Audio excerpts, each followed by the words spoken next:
Do you have a large print fabric that you've been keeping for a special project? Does the thought of cutting it into tiny little triangles, squares, or strips make you queasy? If the answer is yes, then I have a project for you. I purchased this fabric about a year ago and I didn't know what I was going to do with it. When looking at the fabric, there's really no obvious way to cut it up, to piece it together to make a quilt. If I were just to fold it in half and cut it into strips, squares, or triangles, the end result would not be very pleasant to look at. My words, sayings, and bees would be all cut up. I thought about fussy cutting the images that I liked in the fabric, but that sounded like a lot of work and a lot of wasted material. The best and easiest solution was to not cut up this fabric.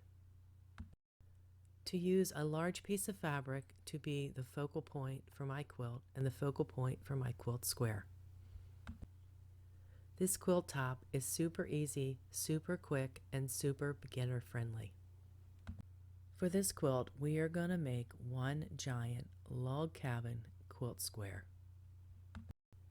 We will use our large printed fabric for the center part of this quilt square for our focal point. To start this project, you will need your center fabric, your focal fabric, cut into a square. I purchased a yard of this fabric, so my fabric was 36 by 42. I trimmed it up to be a 35-inch square. You really could make this center square any size you want and just build out from the center square. I decided I wanted to frame the inside square, so I picked a fabric and I cut 4 strips 1.5 inches wide to go around this square. I started by sewing one of my border strips to the bottom of my quilt square using a 1/4 inch seam. When I sew strips of fabric on, I tend to cut them longer than what I need. That way I have a little bit of a tail on the beginning and end, and I can trim them up to be the perfect length. Once you've sewn a border strip on, you'll want to press the seam towards the outside of the quilt, away from the center. Then you'll want to trim off the ends of your binding strip so that they're flush with the ends and square. I sewed the top and bottom strip onto my center square first, trimmed them, and then added my side strips. You can really do this in any order that you want. Just double check to make sure your strips are long enough, or you may have to sew 2 together to get the length you need.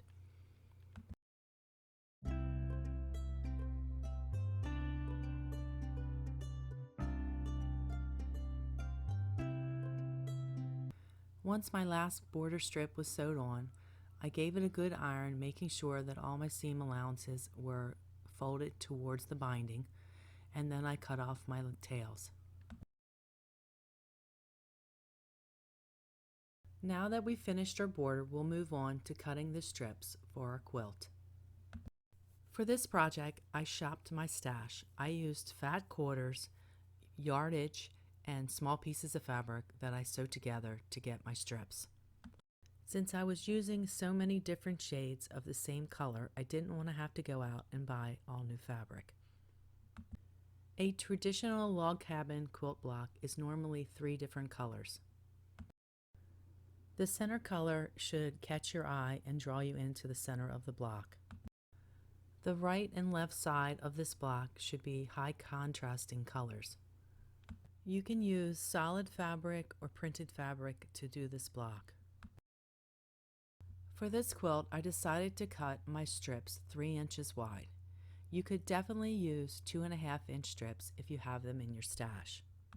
You could really use any width strips that you want for this project, but keep in mind the thinner the strips, the more sewing that you have to do and the more fabric that you will need to complete the project.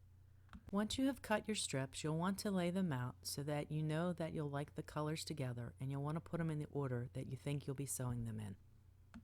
For this project, I think it's a good idea to lay your fabrics out on a flat surface or design wall in the order that you want the strips so that you get the desired effect you want at the end.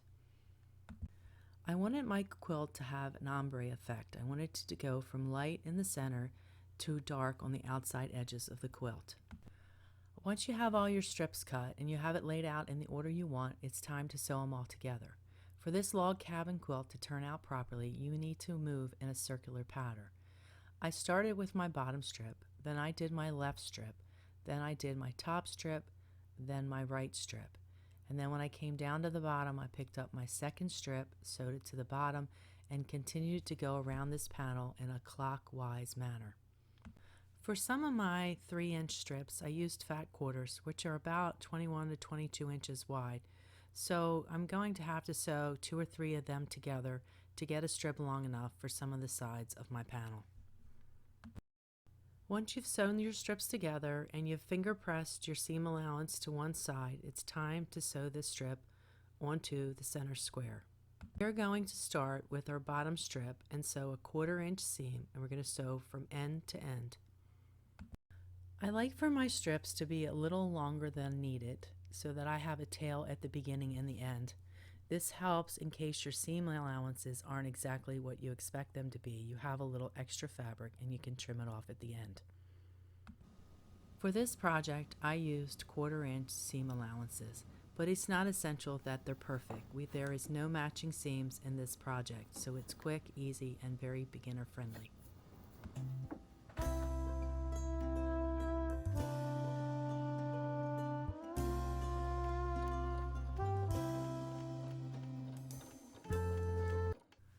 For all your seams in this quilt, you're going to iron them towards the outside of the quilt.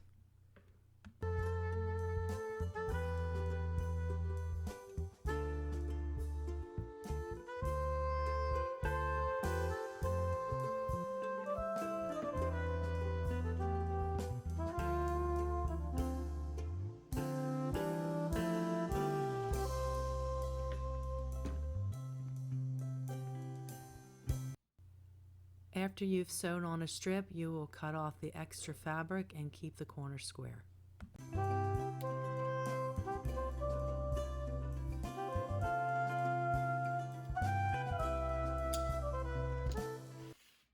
Now that we have our bottom strip sewn on and trimmed, we're going to sew on the next strip, which will be the strip on the left side.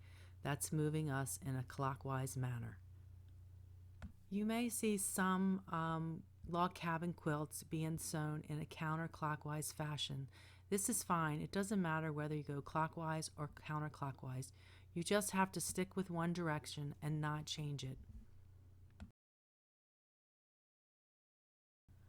So here I've picked up my next strip and I'm going to line it up so that I have a little tail at the beginning, a little tail at the end, and I'm going to sew it on with a 1/4 inch seam allowance. For this strip, I'm using a piece of yardage and it's 42 inches long, so I have no seams in this strip. We are just going to continue as before, sewing our strips on and ironing the seam to the outside of our quilt.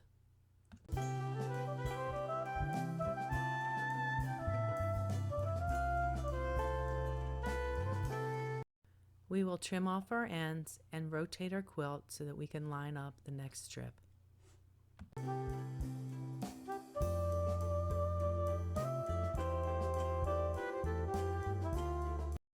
So I've sewed one strip on the bottom of my quilt, one strip on the left side of my quilt. My next strip should be on the top. If you get confused about what strip to do next, you can always take this back to where you had your strips laid out or to your design wall. Once you go around once, I think you'll have it. For me, it was a strip of gray, a strip of gray, a strip of yellow, a strip of yellow, and then I started over again with a strip of gray, a strip of gray, strip of yellow, and kept repeating the same pattern. If you've made a log cabin block before, or if you've got this pattern down, you can take your strips and stack them. Then you can move them to the right hand of your sewing machine and continually sew without getting up to get a strip. This will speed up your process. Just to double check yourself, you should have 2 strips of one color, 2 strips of the next color, back to 2 strips of the other color. So here I have 2 gray strips, 2 yellow strips, 2 gray strips, and the pattern continues. Here I've set up my stack of strips to the right side of my sewing machine, and I'm just going to pick up a strip, sew it, finger press my seam allowances. I have a little cutting mat right next to my sewing machine, and I can just keep going without moving around the house. For this quilt, I used fat quarters and I used some scrap fabric that I had in my stash. So my strips are not long enough for each side. So I had to sew several of them together to get the length I wanted. And what I wanted to mention is your seams. You don't want them to line up in this quilt. You want to stagger them. So if you're putting several together and making a strip, you want to make it a little longer than you need so that you can move these around so that your seams don't line up. If you're sewing quickly and you pick up one of these strips that you have pieced together, you might not notice where the seams end up, and it's really bad if they end up like right within like a quarter of an inch or a half of an inch of the end of the quilt length. And it's not good if they're like one off of another seam. They're very noticeable. So it's better to stagger them if you can. And also for this quilt, if you can, it's better not to have the seams in the corners because that's a real big focal point of this quilt. So it's better not to have any seams in that area at all. Well, you're just going to continue adding your strips till you get the desired width that you would like. For my quilt, I added 5 strips to each side. If you have to stop and put it up for a week or so, just remember where you left off. In this quilt that I have showing in the picture, I have 3 strips on the bottom, 3 strips on the left, 3 on the top, and 2 on the right. So I need to add my next strip to the right because it's only 2 strips. So I really enjoyed making this quilt. It was super quick and easy to make, and I did the quilt top in one day.